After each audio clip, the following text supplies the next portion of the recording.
Hello, today we're going to talk about reciprocal trig ratios. So far we've talked a lot about the primary trig ratios. So those ones are the ones that follow the SOHCAHTOA rule, right? So our primary trig ratios are sine theta, cos theta, and tan theta.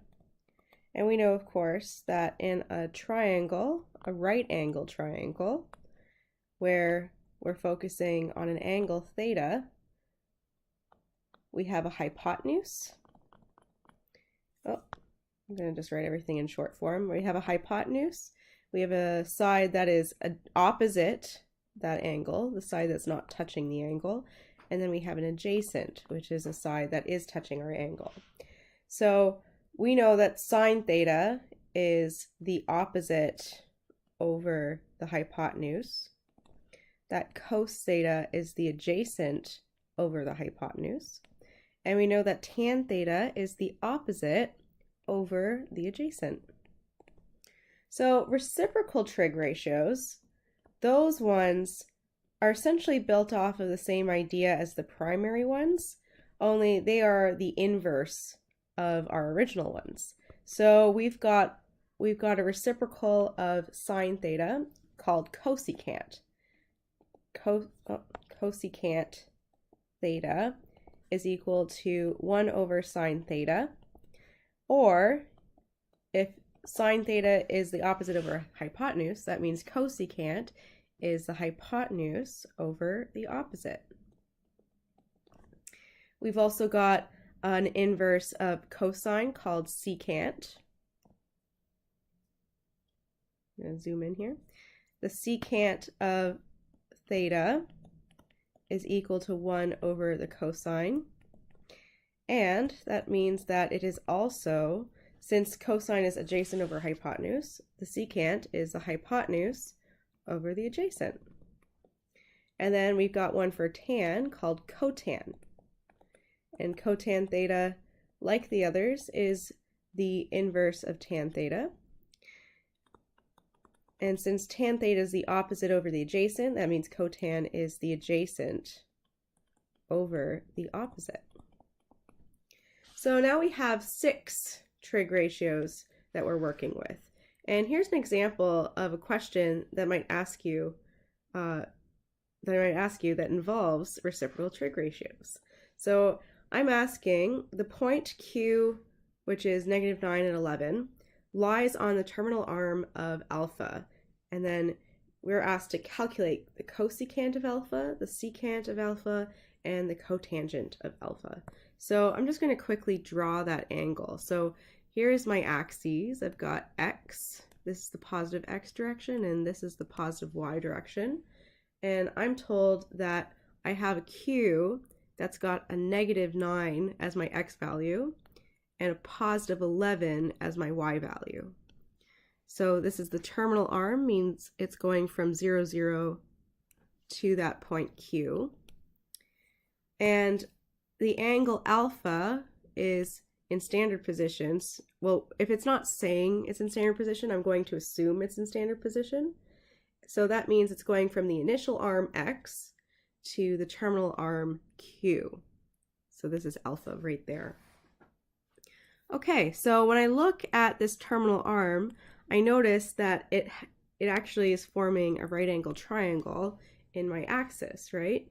I've got a side that's opposite of alpha, and it is 11 units long. And I have a side that's adjacent to alpha, and it is -9 units long, because it's in the negative x direction. And this is actually always true. Our x values for any angle in standard position are always going to be our adjacent, and our y values are always going to be our opposite. So I have 2 sides of this right angle triangle. I can also find the hypotenuse. So the hypotenuse is just, one leg squared plus the other leg squared equals the hypotenuse squared, right? That is Pythagorean theorem. So I've got my hypotenuse, which I'm just going to label as r, representing the radius of a circle. If I were to continue going all the way around 360 degrees, it would make a circle, right? So r squared is going to equal x squared plus y squared, or in this case, negative 9 squared plus 11 squared. And when I plug that into my calculator, I get that r squared is equal to 202. So that means that r is, of course, equal to the square root of 202. And I'm just going to keep it under the square root instead of getting a whole bunch of those decimal numbers in there. Might as well keep it as a nice, easier to write root 202. So I'm asked to find the cosecant. I know that the cosecant is equal to the hypotenuse over the opposite. I know my hypotenuse is root 202. Oh, sorry. So this is the cosecant of alpha, right? So that means that I write root 202 as my hypotenuse, and my opposite is 11. So the cosecant of alpha, my alphas are looking more and more like 2's. There we go. The cosecant of alpha is equal to root 202 over 11. Then I've got the secant of alpha. So the secant of alpha, if you remember, is the hypotenuse over the adjacent. So my hypotenuse is root 202, and my adjacent is negative 9. So I could write the negative on the bottom of my fraction, or I can put it on the top of my fraction, or I can even put it beside my fraction. If I have a positive number being divided by a negative number, it doesn't really matter where I put that negative. All of those fractions are equal to the same thing. Okay, and then finally I've got cotan. So the cotan of alpha is the inverse of tan, so it's the adjacent over the opposite. My adjacent is negative 9, my opposite is 11, so my cotan of alpha is just negative 9 over 11. And that's all it's asking me to find there. So I'm going to skip ahead.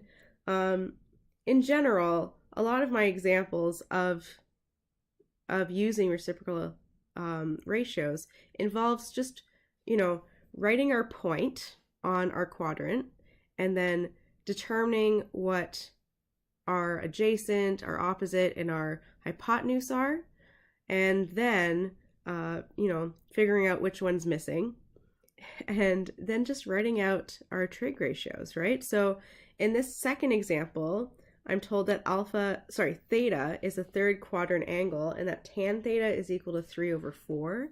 So since it's in the third quadrant, right, this is quadrant 1, this is quadrant 2, this is quadrant 3.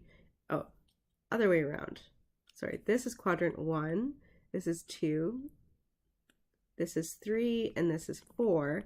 Since it's in the third quadrant, that means it's going in this direction, right? So theta is making a triangle that's going down this way. This is at 0, 0, and this is, some point. I'm just going to call it P. And all the way around from the initial arm, all the way around there, that is my theta. So I'm told that theta is equal to 3 over 4. Well, in the third quadrant, I know that both of those values are actually negative. So I know that I have a x value. I have an x value that is actually negative 4, right? Because it's opposite over adjacent. My adjacent is going to be negative 4. And I know that I have a y value. So this is my positive x direction, this is my positive y direction. So I have an x value that's negative 4, and I have a y value that is negative 3, right? Because this one's 3 and this one's 4. A negative 3 divided by negative 4 would be the same as positive 3 over positive 4. And since it's in the negative, sorry, it's in the third quadrant, that means both of these have to be negative. So I have this right angle triangle here that has an adjacent of -4, an opposite of -3, and if I want to find out what my hypotenuse is, I'm once again going to use that Pythagorean theorem. R squared equals -3 squared plus -4 squared. 3 squared is just 9. 4 squared is 16. 9 plus 16 is 25. So that means my hypotenuse is 5.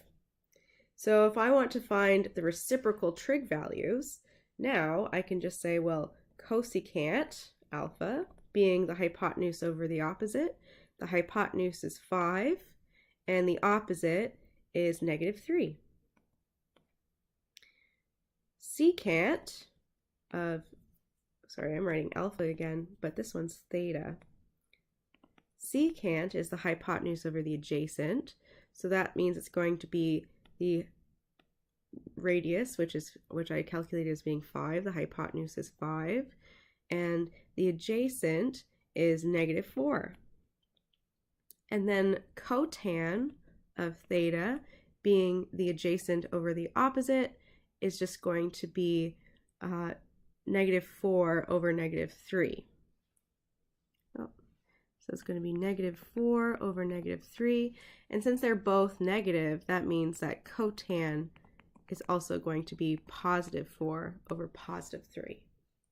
So these are my reciprocal trig values for that angle theta. Okay, let's skip ahead a bit and look at another kind of example. So here I have example 5, and I'm told that beta is a second quadrant angle and that cosecant of beta is 17 over 15. And then after that, I want to use the values of some primary trig ratios, sine and cos, and find a value for this equation here. So that's a little more involved. Let's find out first what beta looks like. I'm told it's in the second quadrant, right? So this is my x value, this is my positive y value. So this is quadrant 1, this is quadrant 2, it's quadrant 3, and this is quadrant 4. Since it's in the second quadrant, that means that I'm going to have some point over here in the second quadrant. It's going to go in this direction. And that means that beta is going all the way from the initial arm to that terminal arm there. So I'm told that the cosecant, and if you remember, cosecant is equal to the hypotenuse over the opposite. So this makes sense that it's positive because the opposite in quadrant 2 is also going to be positive. The y value is still positive there, even though our x value is negative. So my hypotenuse, I'm told, is 17, and my opposite, I'm told, is 15. So that means that this value here is 15, and this value here is 17. So if I need to find my adjacent, because I'm going to need the adjacent for cos, right? So if I want to find out what my adjacent is, I'm going to once again use that Pythagorean theorem. R squared equals x squared plus y squared. Of course, I know what r squared is. I know that r squared is 17 squared.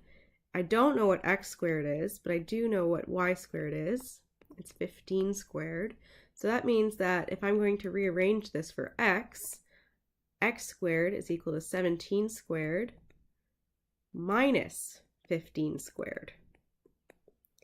So let's type that into our calculator. I have 17 squared minus 15 squared, and I'm left with x squared equals 64. So that means x equals 8. Square root of 64 is just 8. So now, since it's 8, I know it's going to actually be -8 because positive 8 would put me in the quadrant 1, and I know that it's in quadrant 2. So that means that even though I calculated positive 8, I still have to write and interpret that value as being negative 8. So I have an x value of negative 8 and a y value of positive 15. My hypotenuse is 17. I'm ready to write down those trig ratios. So for sine is kind of easy. Sine of beta is just going to be the inverse of cosecant, right? Because cosecant is hypotenuse over opposite, sine is opposite over hypotenuse.